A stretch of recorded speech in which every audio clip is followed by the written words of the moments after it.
You ready?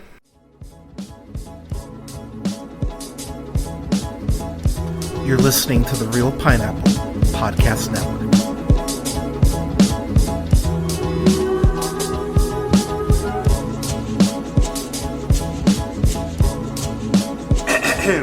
Good evening, ladies and gentlemen, ladies and gays. This is the Real Pineapple. This is your humble host, Hunter here. I hope you're well. I hope you're safe. I've got a review for this really cool indie flick that all y'all need to check out. This movie called I Like Movies, which is written and directed by Chandler Levac, who you know from doing the short We Forgot to Break Up back in 2017. This is their feature debut, and props to you, because I thought this was an absolute delight. So, getting to the film proper, Isaiah I'm gonna butcher your name. I'm sorry. Lehtinen. He plays Lawrence, and Lawrence is this 17-year-old kid who is very socially inept. There is no filter on this kid whatsoever. Is very much a pretentious theater watcher. As a film critic, I was like, oh, this would be me at 17 if I was as obsessed with film as I am now. This kid's a little shit. Like, he's a shit in the way that most teenagers are, but there's an extra gear for it with him. And he has his best friend, Matt, who's played by Percy Hines White. And one of the things I really appreciated about this film is the chemistry between Isaiah and Percy. They feel like best friends in high school, very much in that way that a lot of relationships, especially in high school, have someone who's very much kind of the alpha in terms of, like, this is what we're going to do, this is how we're going to hang out, this is what we're going to go see. And that friend who just kind of is almost along for the ride. But you can start to see earlier on here the cracks in their friendship. There's this point where they're going to go see Punch Drunk Love, a great film, by the way, if you have not seen it. Of course, directed by Paul Thomas Anderson. One of I think that was Sandler's first dramatic role. Actually, now I'm thinking about it, but a very underrated flick, by the way, if you have not seen it. But but when they're talking about going to see the movie, Matt is like, "Oh, Adam Sandler, new Adam Sandler movie, let's go." And Lawrence is like, "Well, actually, it's a Paul Thomas Anderson Adam Sandler film, so I understand how it could be challenging for you." And I just remember sitting there like, motherfucker, but it's so how teenagers are, and it's very much how pretentious teenagers are. And quite frankly, it's how a lot of critics are. If you've seen me on the afternoon too, you know that. But Lawrence is a little shit, and he really does think that he is better than everyone, really. And I will admit, there was this part that was a little triggering for me, because anytime he is potentially going to get reprimanded or someone is trying to check him, he brings up that his dad died. And, I've talked about on the pod how, I lost my dad right before high school. I never used it like this. Not even remotely. Like, he's using this to avoid any sort of confrontation, any sort of criticism. He really is gaslighting people with the fact that his dad died to keep from any sort of consequences whatsoever. And it's so crazy how kind of effortlessly he's doing it and how often he's doing it. And I will say, when that does come to a head, it is incredibly rewarding when that comes to a head. But the fact that he's doing it, and he's very aware of the fact that he's doing it, it's one of those things you're like, oh my god, this kid really fucking sucks. One thing that I love, and it definitely made me feel somewhat called out, is seeing burn CDs. You remember when everyone learned how to do the gunshot sound effect, when, like, if you were using, like, oh god, Adobe back in the day, where you're using like Windows Media Player, because I know a lot of people would play their stuff on there. It was just very funny to see burn CDs and be like, oh yeah, I used to burn CDs like all the time. The opening to this movie is fucking amazing. I won't spoil it, but that opening is it's something that I went, oh god, a lot. I know kids who did this in high school. I was in videos with kids who did who did this in high school.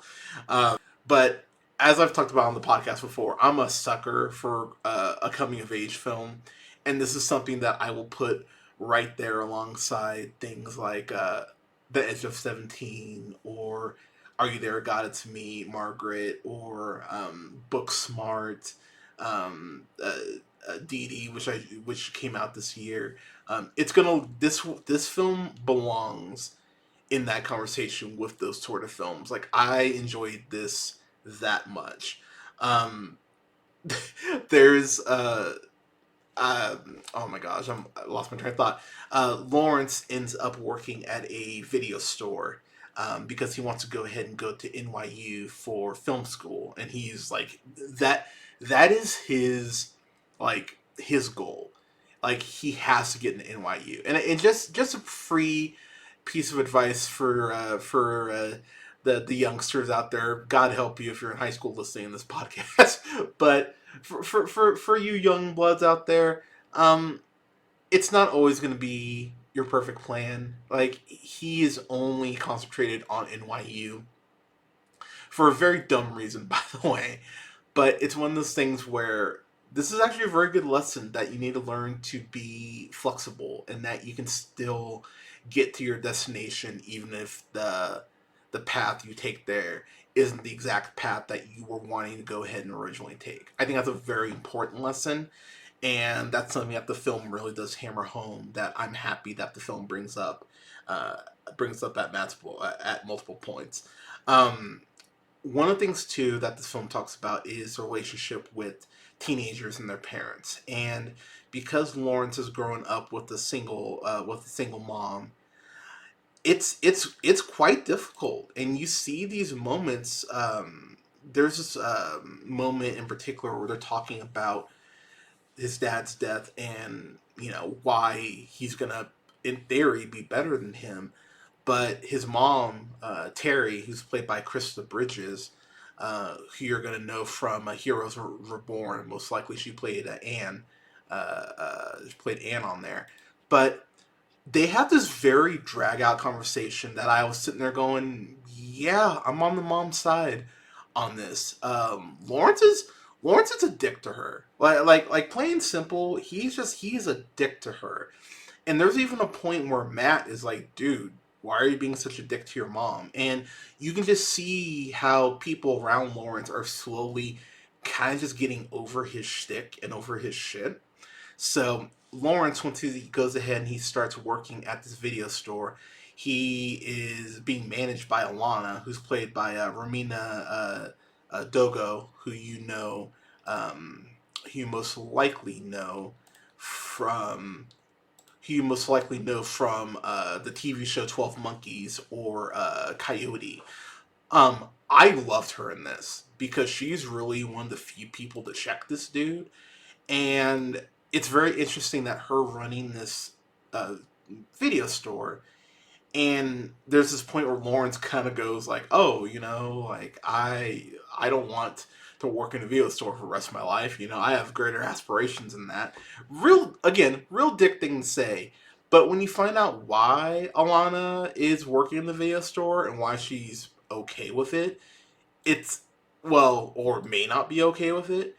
It's it's a trip, and the story that you hear, it's one of those things where you go, huh. And it's one of those things where it really does make you wonder how many times this has potentially happened. That's what I'll say without getting too much into it. But I really like the juxtaposition that Alana and Lawrence do have, and the conclusion at which they arrive at, and the way that we get there. To put it mildly, it's some shit. But again, she's really one of the few people to actually to actually check him. And it's really ironic how when they first start working together, Alana tells Lawrence how, if you're going to work here, you need to learn how to go ahead and leave your problems at the door, and how that manifests in the kind of the conclusion of Lawrence's journey without giving too much away.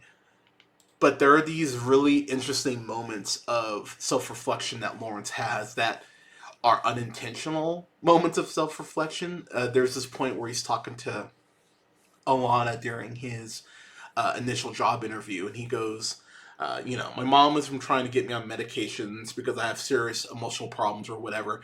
And the way he's so flippant about his emotional issues, it's definitely one of those things you go, whoa, whoa, whoa, what? Can we rewind that? That seemed like that was important.